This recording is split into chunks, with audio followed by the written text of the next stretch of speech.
Good evening, students. Do you hear me? Yes, teacher, I can hear you.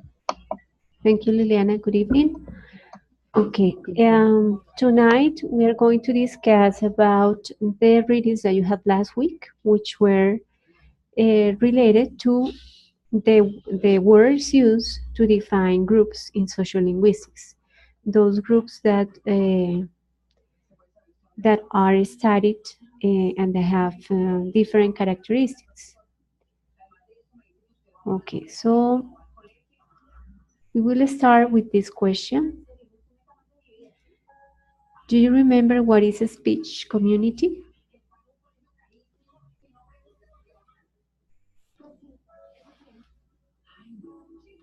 Yes, teacher. Okay, Rafael, could you please tell me?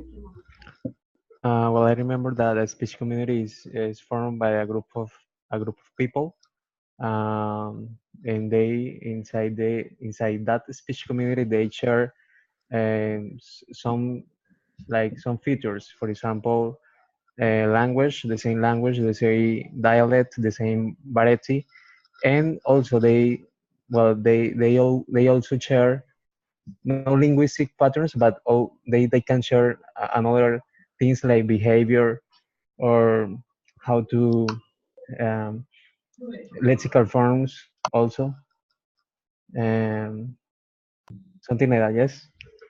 Okay, yes, very good, Rafael. So it is more related to the language, the language people in that group share. Here we have the definition. It says that language is an individual possession, but also a social possession. And then usually groups of or people who live together or live close are considered to have the same variety or language or dialect as you mentioned, to use the same code. And that is a way to define the speech community, as you mentioned, that share the same language, but also is same behavior usually, and same habits usually. Okay, good. Let's see. Lina, good evening. Okay, here we have how to differentiate and how to and what are the similarities in the speech communities. So we have that internally communities, speech communities have commonalities and externally too. So internally, a community must have a certain social cohesiveness. Externally, its members must find themselves cut out from other communities in certain ways. So regarding the speech communities, as we mentioned, that is more focused on the language that people use to communicate. So those who don't speak the same language are uh, considered to belong to other speech community. It says the factors that bring about cohesion and differentiation will vary considerably from occasion to occasion. You are a member of one speech community by virtue of the fact that on a particular occasion you identify with it more than with another one. So, in this concept, it is considered that we can belong to different speech communities because we can identify in one occasion more with one group of people than with other, that we can change our minds. However, uh, this this concept, as we mentioned before, it is based on the language that is shared by the same group, by the group of people, more than the activities that they share. Teacher, I have a question. Okay, Rafael, what's the question? I'm glad that you clear my mind about an issue. Well, I was thinking about this, and it comes to my mind that, for example, in Colombia, we are members of speech communities. And I don't know if the sample is good, but I would like that you correct me if it's wrong. For example, if I am from, well, where I live, in the part where I live is Bolivar, and we are costeños, and also we are here where I live, there are Santandereanos. So it is something related with that, or for example, if I identify with paisas or costeños or cachacos, something like that, or it doesn't have to do with that. Yes, it is related with that, that we don't only belong to one community, we belong to different ones because we have different roles and we interact with different people. So we can have a community with people who practice the same sport as the one that we practice, and we can Okay. belong to the community of people who live on the coast or the people who do the same job as we do. And teacher, and also it has to do with the, for example, social class or our religion or our beliefs, something like that. Yes, because if you identify yourself as a person of the, let's say, medium class in Colombia, so Yes. you we are going to use some words different to the words that are used uh, by other groups of people who belong to different classes in the same country. We can that's why we can belong to different communities, and Yes. not also in relation to religion, to social classes or ethnicity or region, but also to the activities that we do, the different people we interact with. Ah, okay, okay. So that is related also with the term community of practice, something like that. Yes, so we have three different concepts. One is community of practice, the other is a speech community, uh, and the other one is a linguistic community. We are reviewing the difference here because a speech community focus on the language that is common in the people who belong to the same group, while the other concepts take into account that a person can belong to a group of people or a Yes. group without sharing the same language, but the person can belong to that group because he or she does the same actions or the same activities or have the same interests regarding without taking into account the language that is spoken in that group. Okay, teacher. Thank you for clearing my mind because I was really confused about this when I was reading. I sometimes I get confused with this kind of terms because they are similar. And yes, well, it's easy to confuse, to get Yes, confused.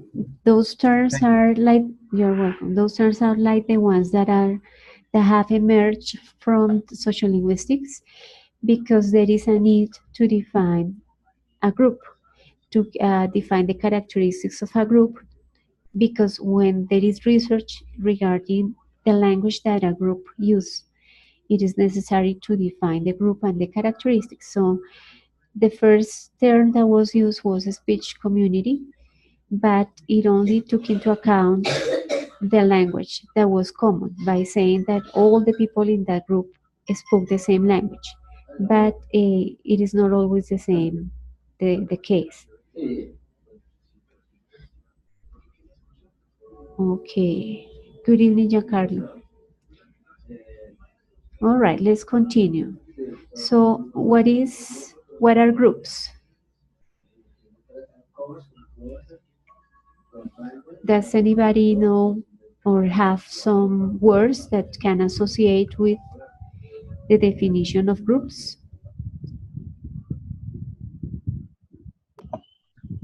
Maybe people that share the same activity or share a situation. Okay, people who share the same interests or experience the same situation or do the same actions. Okay, any other characteristic? In those types of group, it is not necessary to speak the same language. Yes. Okay, so I think it's also related with their beliefs. so beliefs can also be there. So people who share some beliefs. So and, actually, and there are no other. If we analyze, uh, we are different from any other person because our beliefs or our values are not equal to any other person. So we can say that in that this group of kind, people, the people can share some beliefs. but also Teacher, teacher, I and think that also, oh, excuse me a second, please. okay, This then. kind of groups are also related not only as a beliefs, also as behaviors in the context and different kind of situation, Uh-huh. because sometimes for saying something in our schools or even in our works, we are going to find several different groups. The ones who like to talk too much, and the others are more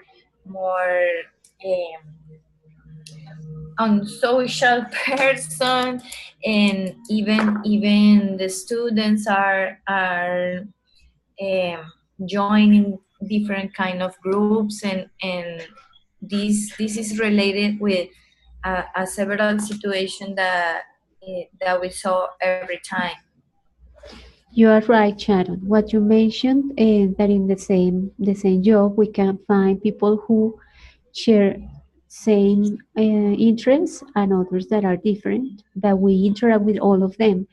What you mentioned is related to social networks. That was also in the readings. So how much we interact with some people, why, what words we use, how frequent we interact with them.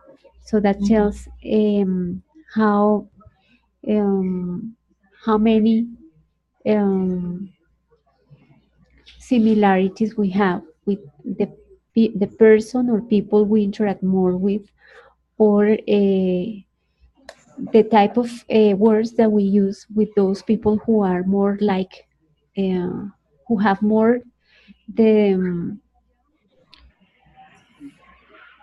more similarities with us. So the words that we use are different to the words that we use with other people who have more differences, or have less interest. The Yes. frequency varies, and the type of words vary too. In this kind of varieties are related with the dysglossia that we read about. Dysglossia is more related to the idea that there are groups and varieties of language, but one is considered more sophisticated than the other. So it's more So related. this is more related with the linguistic structure of the speech of each group and the variety that it involves. So what we are reviewing today is related to the concepts Yeah. to define a group. So the concepts that have emerged in the studies or in the story of social linguistics, because there was a need to define a group. So the first concept was a speech community, because Yeah. it was considered that groups joined and shared the same language, but it is not always the case. The last concept that was developed was the social networks, because in Yeah. that concept, the focus is not on the language, on the same language, but on the frequency of interaction among people, on the words that are used, on the type of activities that are shared, um, and other things, not only the language that is used.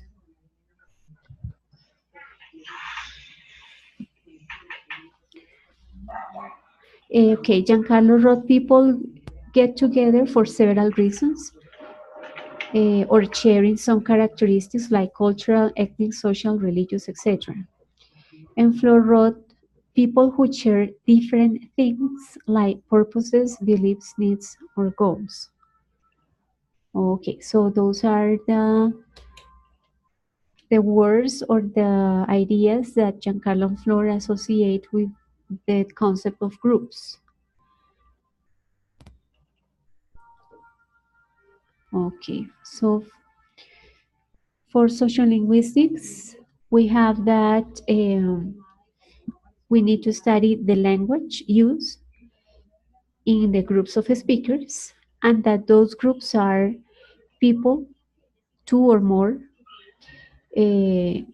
people that get together for social, religious, political, cultural, familiar, vocational, educational, and different reasons.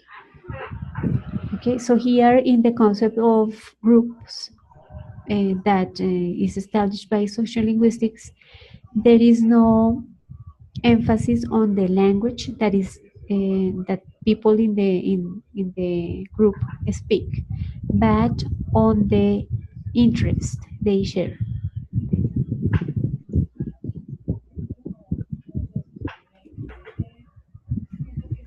Okay, and as characteristics of groups, we have that they can be permanent or temporal.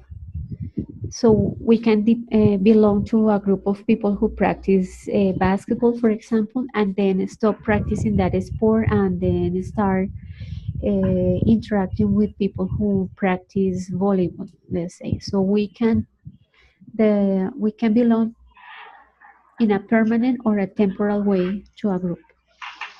The purpose of the members may change. So let's suppose that we have good friends and two good friends, and we start we join a group of let's say people who are interested in politics. But then we get bored of that group and we decide to join a different one. So the purpose might change too. A group also may be more than its members. For individuals may change, may come and go. So in this sentence, we see that the group is not only the people who belong to it, but also the space that was created for discussion of a specific topic. It says that it may be linked to an enduring social category, region, or many other types of associated entities. So as we mentioned before, it could be about religion, it could be about ethnicity, it could be about any hobby. It can have different purposes. Okay, here we have other question. What is a linguistic community? According to the reading.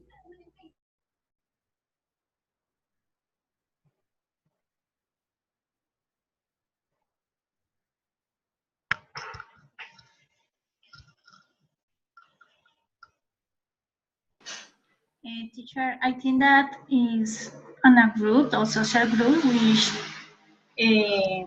have the same language, but maybe those groups have another language too. So they are interact in both language. So, but it's different to the community speech. I think so. Okay, Sarah. Yes, it is related to the idea of having or using more than one language in interaction. So as we mentioned before, the concepts to define groups have developed. The first one was a speech community that took into account only the idea of sharing one language in interaction. The second one is linguistic community, which is related to the idea of using one or more languages in interaction. Here we have that it is related to bilingualism, multilingualism, and multilingual discourse may be part of the speech community norms. It says a linguistic community is a social group which may be either monolingual or multilingual and are characterized by frequency of social interaction patterns. Linguistic communities may consist of small groups bound together by face-to-face contact or may cover large regions depending on the level of abstraction we wish to achieve.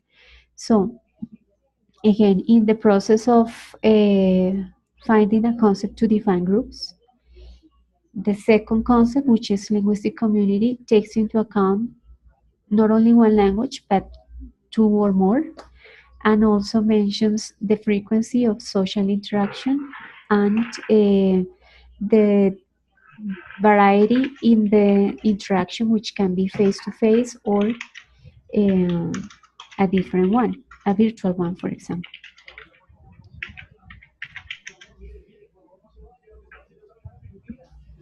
Okay, here we have other question. Teacher, excuse me.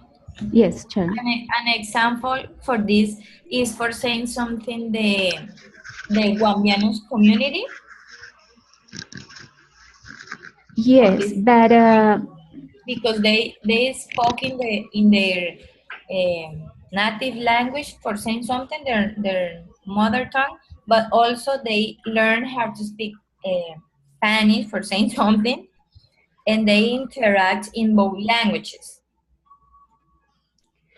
yes, so Guambianos speak their language, their native language, but also Spanish. They fit into or the linguistic community can be used to define or to talk about that group of people.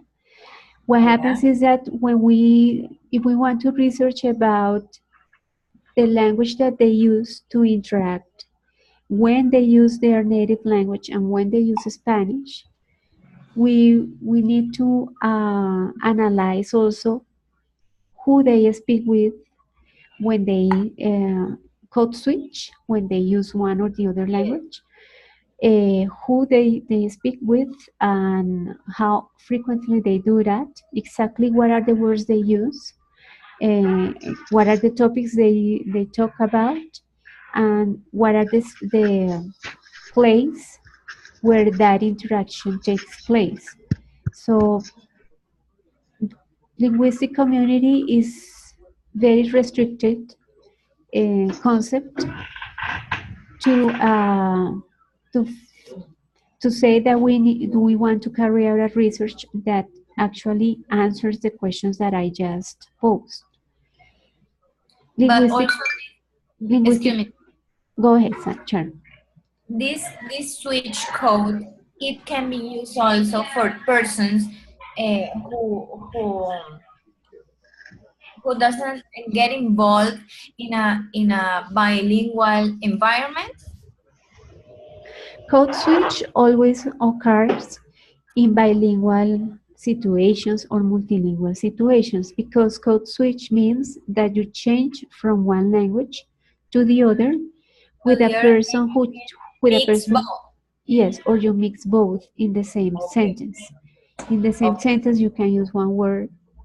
Let's say you are speaking Spanish and you will use one word in English, or you can say one phrase in Spanish, the other phrase in English. It is also code switch. Teacher, I have a question. I don't know. When people speak a sign language, is a linguistic community?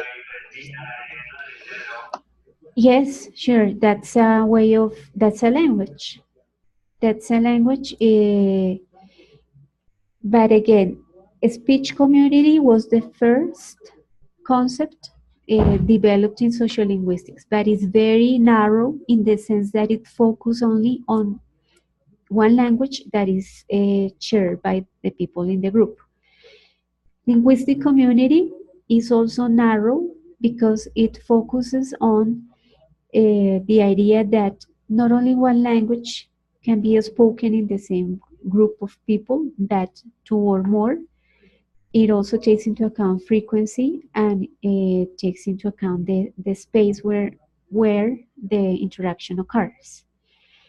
Then we move to other to more concepts which take into account more things in that interaction of the people who belong from that group.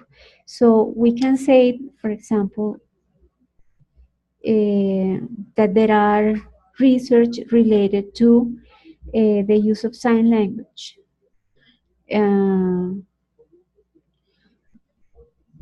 The use of sign language in different contexts. So people who use sign language belong to a group. If that is the question, yes, they do belong to a group, and sign language is considered a language and considered a code, a way to communicate. But I think you mentioned if it fits the concept of a speech community. So yes, but it's very restricted, as I said before. Nowadays, it is better to say that the group we are going to analyze, the language that we are going to analyze, is from a group of people who have the characteristics or that we are going to identify the social networks that that group have. That is the last concept that is developed in social linguistics. So far we have reviewed speech community, linguistic linguistic community, and now we're going to review the community of practice concept. Sandra wrote, it is a variation in the groups and the specific practices that make up individual identities. All groups don't handle the same language. Okay, so Sandra wrote some characteristics of community of practice, which is that they are interested in the same topic, they practice the same thing, and that makes that they identify with that group. Also, that they might probably not handle or use the same language.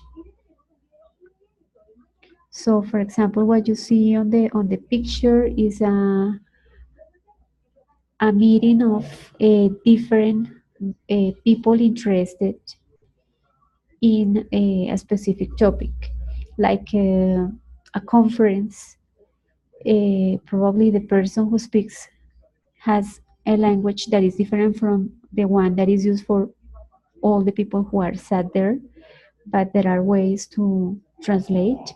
But they are there, they belong to that community because they are interested in the same topic, the topic that is being listened in the conference. Sandra wrote that in the slide there are multilingual societies. Yeah, so that's the idea. So the concept of community of practice is more focused on the activity that joins people together, that makes them feel identified with that practice, with that activity, with that topic.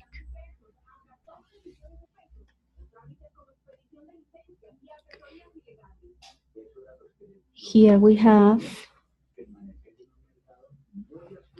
Ecker and McConnell. In 1998, they defined a community of practice as a group of people who interact regularly. Such groups and communities themselves are ever-changing. Their boundaries are often porous, and internal relationships shift. They must constantly reinvent and recreate themselves. So here we see that the idea of changing is also considered in this definition. Noemi wrote, Teacher, the community of practice can be a group of people who share with you in your job. Yes, it can be. Noemi. Rafael? teacher, are we a community of practice? Aren't we? Sure. Or We belong to the yes? community of practice of students who are studying to be English teachers. Okay, got it. Uh-huh. Very good. Okay, here we have other question. Social network, which is the last concept developed in social linguistics. What is that?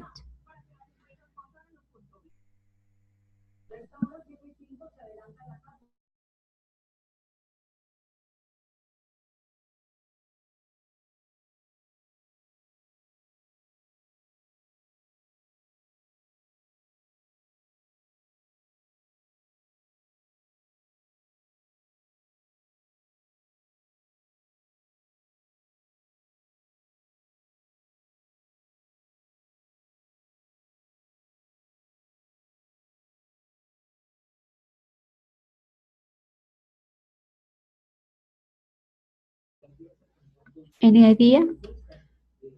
What words do you associate with the concept of social network?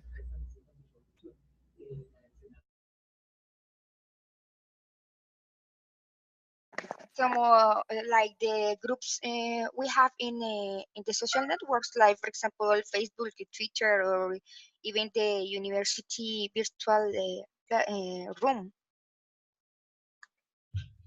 Okay, Noemi, yes, there are different ways or different ways to interact. So uh, different platforms or apps that people use to interact. What else is studied? I mean, that's the way to interact. And what is studied in social networks?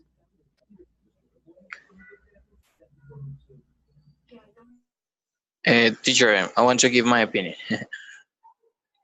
Sure, go ahead, Sebastian. I think that social network is not only related to technological applications, as you mentioned, but also, well, the way people interact, societies interact. For example, when they trade with each other, when they research about each other, when they know about politics or laws from among each other. So that is what is social networks about. That's my opinion. I don't know if I'm correct. Yes, that's one part of social networks. Very good, Sebastian. So it takes into account the activities or the topics of interest of the people who belong to the network. So in the picture you see, for example, this will be A, this will be B, C, and D. So in social networks, we see what is the topic of interest among the four of them, and besides, if A and B have a second topic of interest, different to a second topic of interest between A and C. Yes, so the topics of interest are studied in social networks. Uh, the frequency of interactions also, the words that are used when they interact. So words words that are used tells you if the type of relationship they have, if there is a hierarchy, if they are friends, if they are close, if they don't talk too much, if they have a polite relationship, etc. So And activities are one part. is more related about the connections that sometimes we do with other persons in order to relate uh, some kind of social behavior or something like that?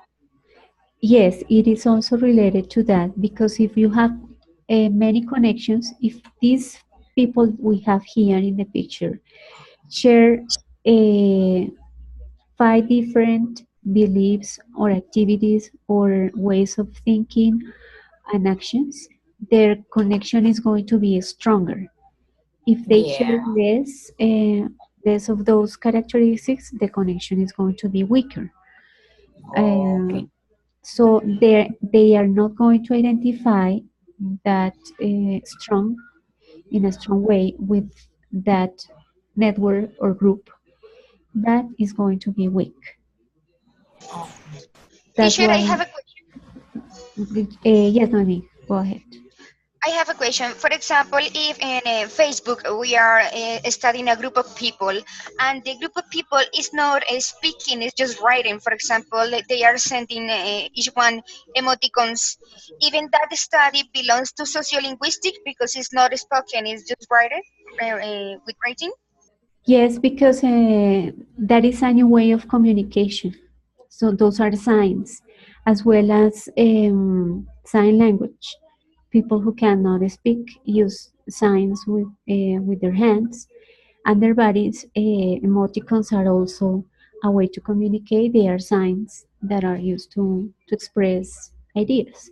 So that is also part of social linguistics. Thank you. You are welcome. Okay, so here we have that social networks take into account the links that are that have people who belong to that network. It takes into account the frequency of the social interactions, the way people interact, the situations when that happens, how intensive is the relationship among the people in the group, how extensive are the relationships, the activities that people do that bring them together.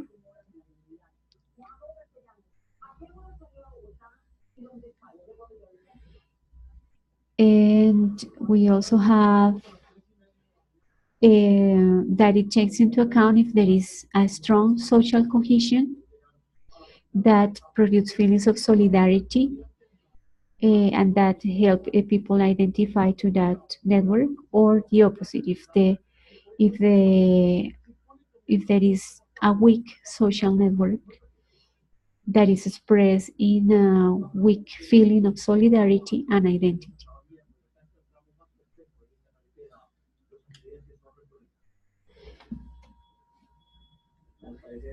Okay, here we have other question. What are social identities?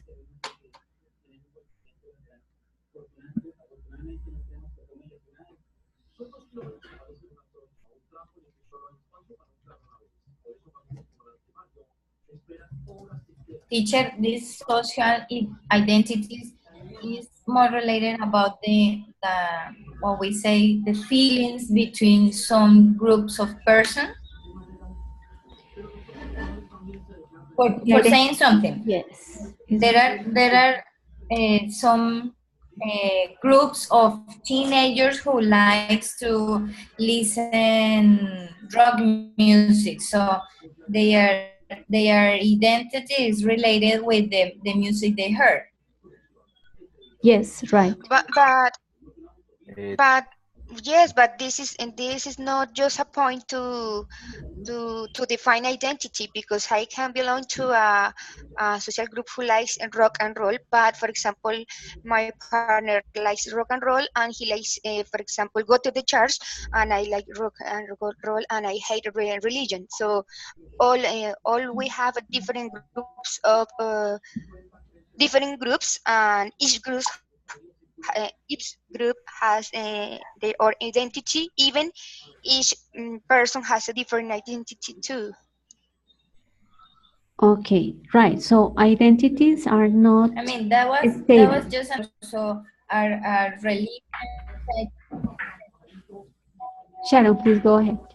uh, did you- I mean, I'm trying to figure the picture that I'm seeing here about family, colleagues, current friends, old friends, and all those kind of groups have different social identities, but they are connected with you because you belong to your family, but also you have your colleagues which you work with, and also you have another kind of group that is related with your interests. So in that order, we are related with different kinds of social identities. But an identity is what I take to myself that represents my feelings and my thoughts and my interests and all that kind of things, I think.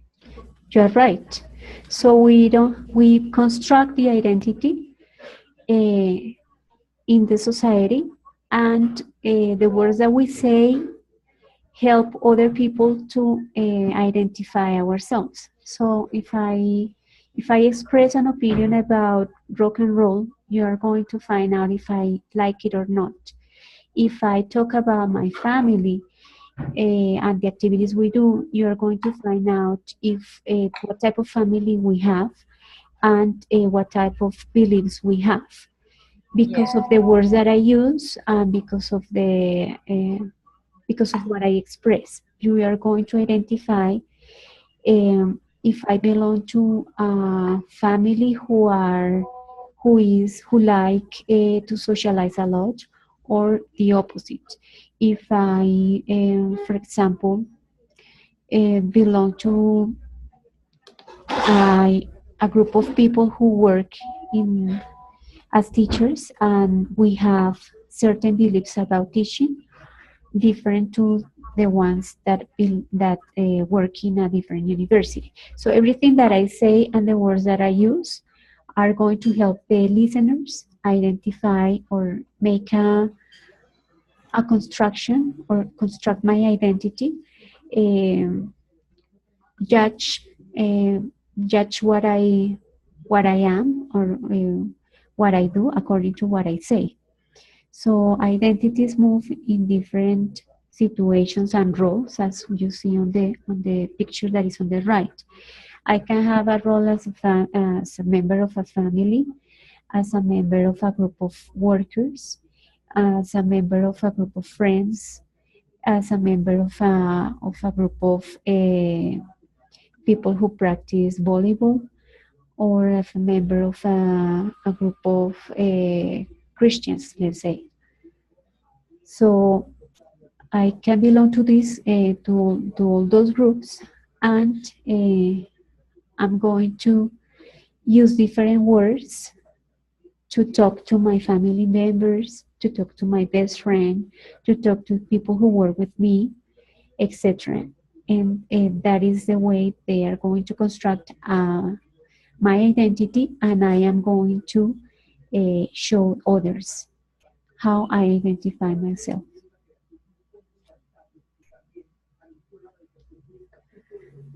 Giancarlo says that's why they say that social identities are more related to things that we do instead of things we have. Yes, so it's not that we have, but what we do and what we say.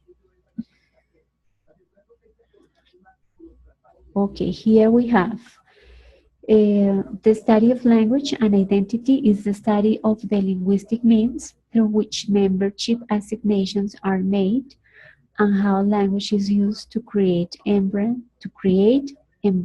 embrace, resist, or alter group boundaries. Um, we can see it.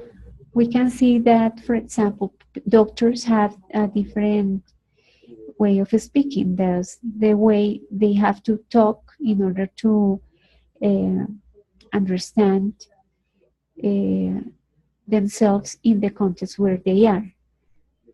For example, here we have identity has been used to discuss the speaker's identification with social categories of all types, including not only enduring social categories such as race, but also situational roles such as teacher and interactional stances of similarity and difference.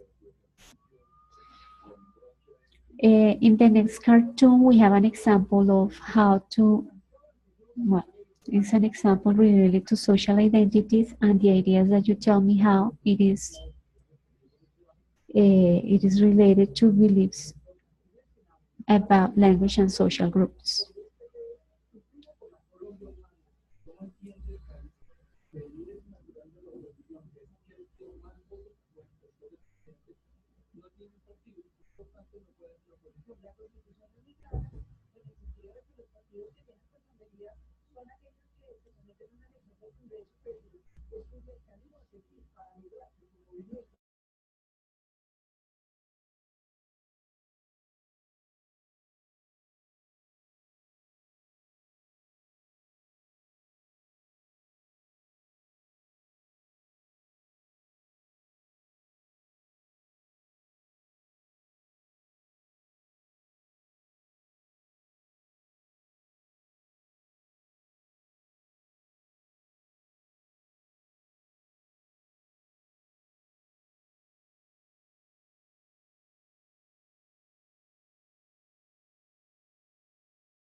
Sure, Arley, please go ahead.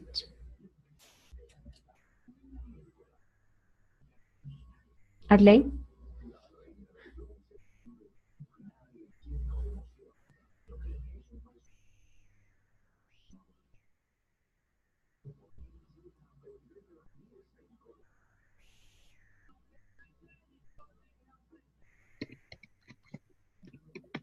Arley?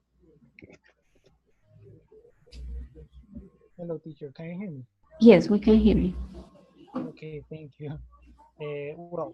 Talking about the cartoon, I think that maybe the green shirt girl is talking about like a characteristic or an adjective that she thinks belongs to another type of social group, and she thinks that she doesn't belong to the social group. And in that case, like in the last picture, we're seeing how she thinks that that group is not like that cool as people think, maybe only with expression like groupies. So I think that she recognizes like characteristics in different social groups, and she feels like her identity to a group, and she feels like if she doesn't have the characteristics to belong to certain kind of group, she feels like classified in a specific group, and of course she thinks that she doesn't belong to the social group of the other girl. Okay, very good. So she's using words to tell, to make the other girl understand that she doesn't want to belong to that group. She doesn't identify it as a cool group. She's using the word groupies to mean that. Very good. So that's a way, that's an example of how we use language, either to identify ourselves to a group or to reject the ideas of a group of people. Mayra wrote,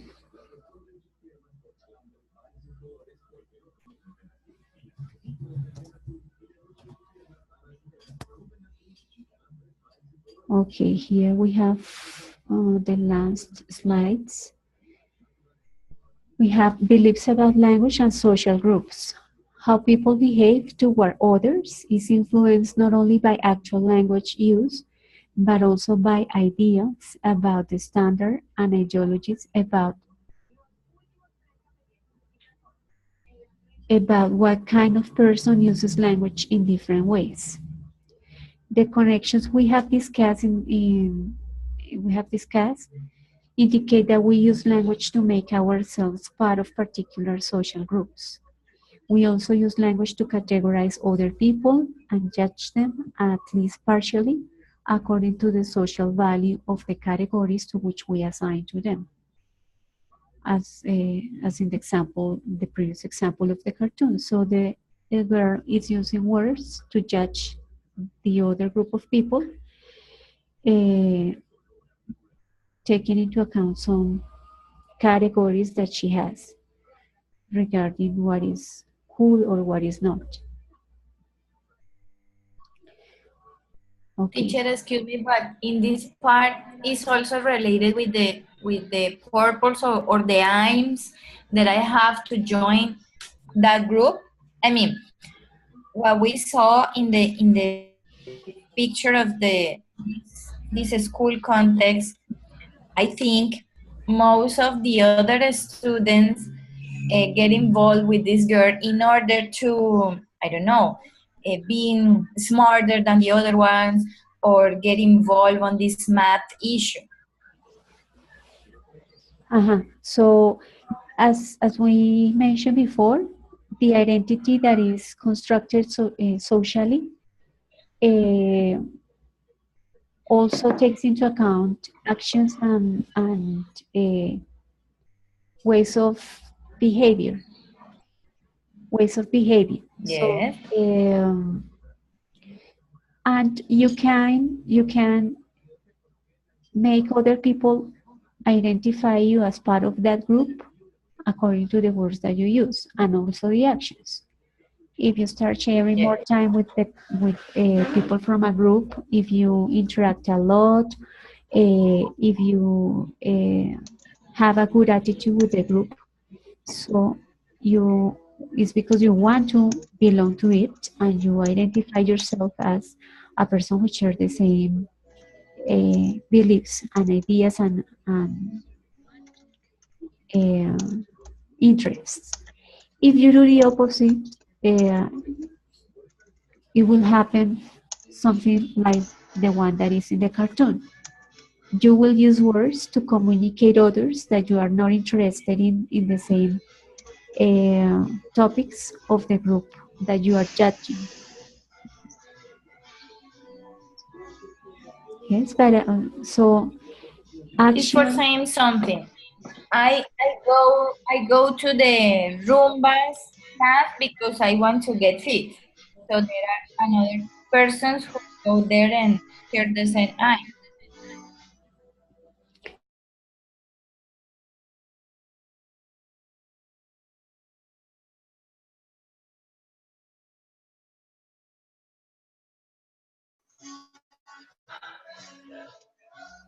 I'm sorry about the problem with my connection.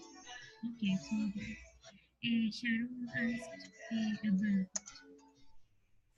people who go to the gym. So they might share the same interest, that is losing weight, and they might start interacting.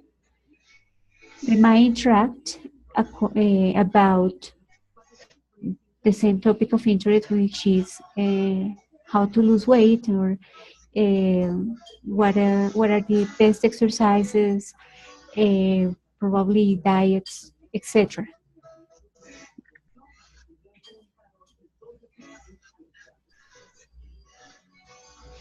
Do you hear me? Do you guys hear me?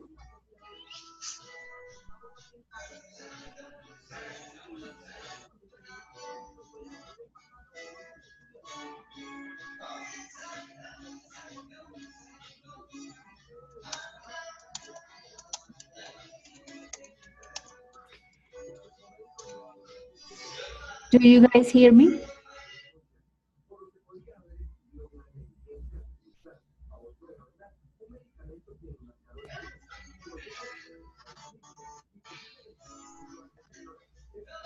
Do you hear me?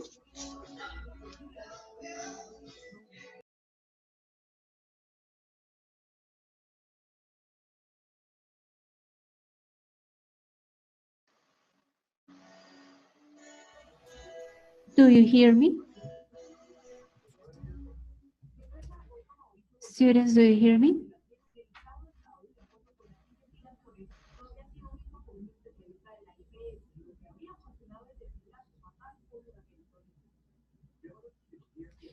Okay, thank you for your answer. Okay, we're almost done.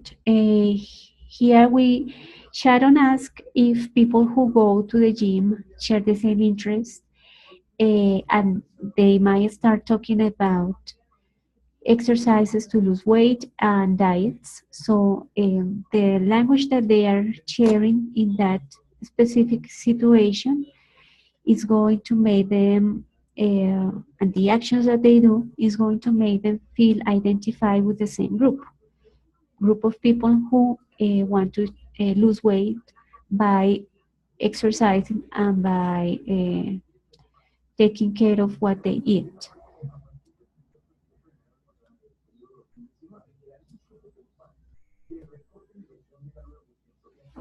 Okay, here we have ideologies. So here we have that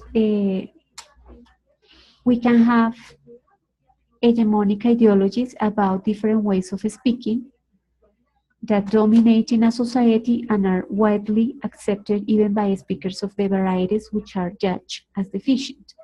This is related to what we talked in the first virtual encounter about standard languages.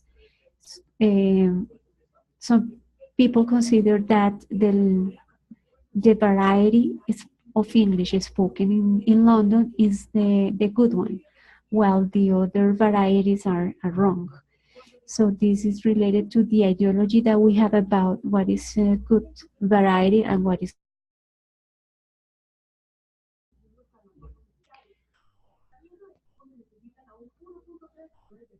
I'm sorry, do you hear me?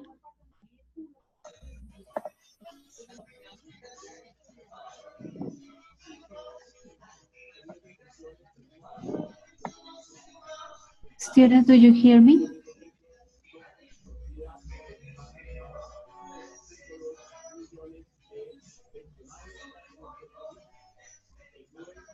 Do you hear me? Okay.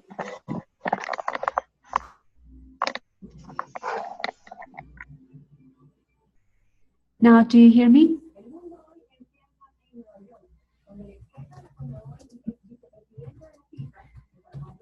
Do you guys hear me?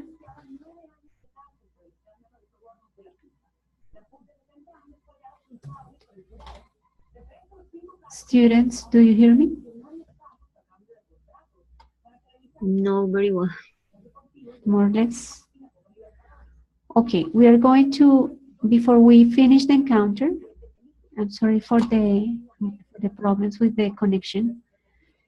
I would like any of you, like, mention what you read in the study, in the research about students in California who go to a school, a bilingual school, an immersion school, about the ideologies that the school has, the ideologies that parents of children have at home, some teachers of the school have, and the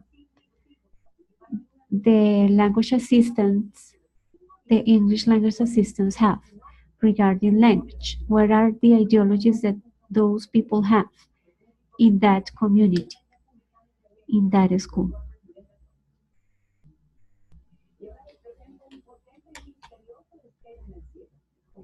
Arley, please go ahead, and then we will have Sarah's question.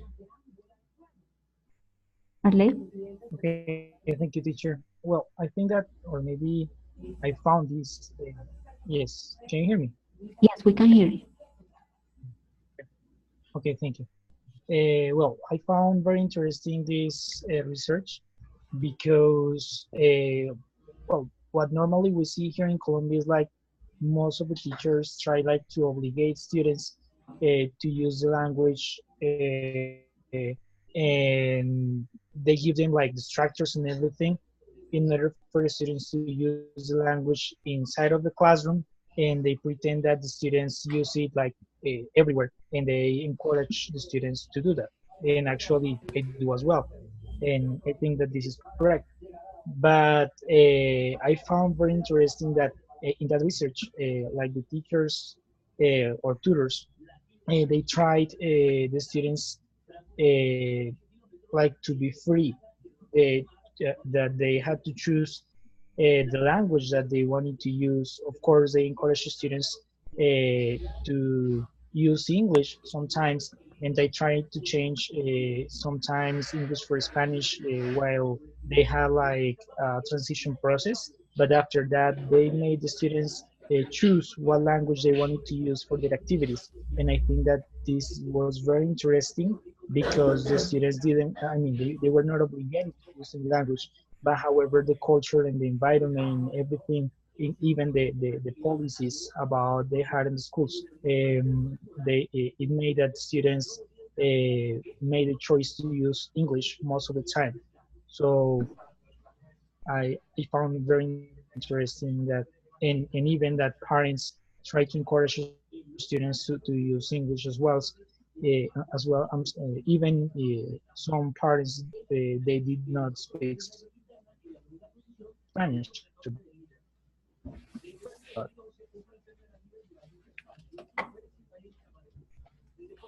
Arley?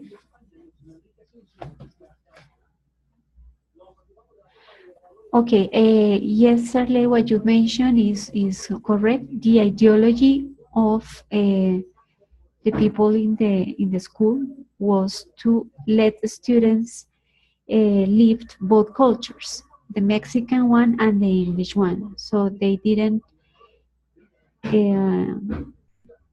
It was not mandatory for the students to speak only English in the class or in the school. Some parents also supported that idea, but others didn't. Do you remember, does any of you remember what happened with one student? What happened or what was the ideology of one of the parents of one student in that school? Adley, could you please answer?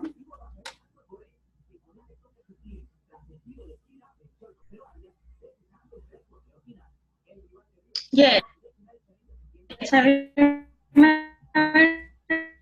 in one of the samples there was a student speak.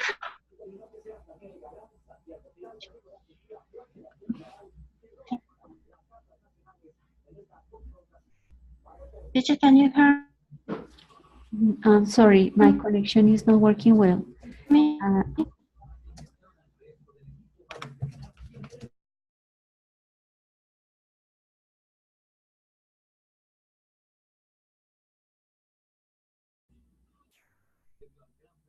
Sarah?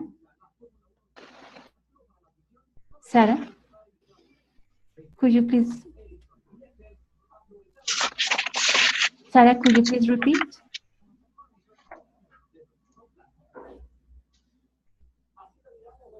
Sarah, could you please repeat?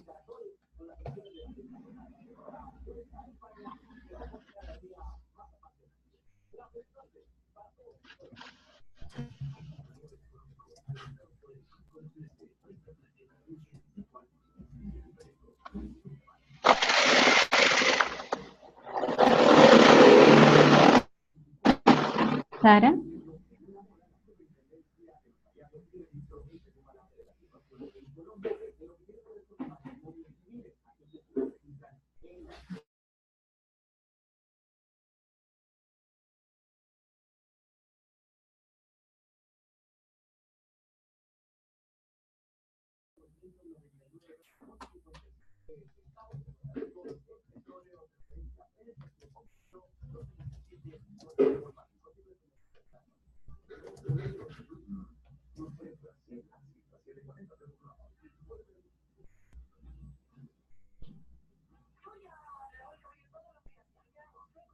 Sarah?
Okay, I'm sorry everybody. I'm going to turn off my computer and restart my connection.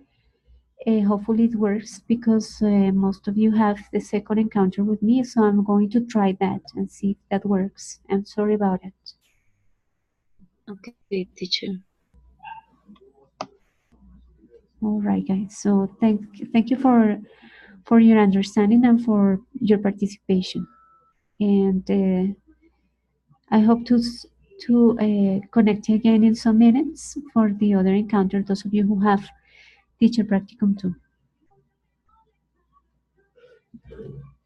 Good teacher. Bye. Thank you. Okay, bye bye.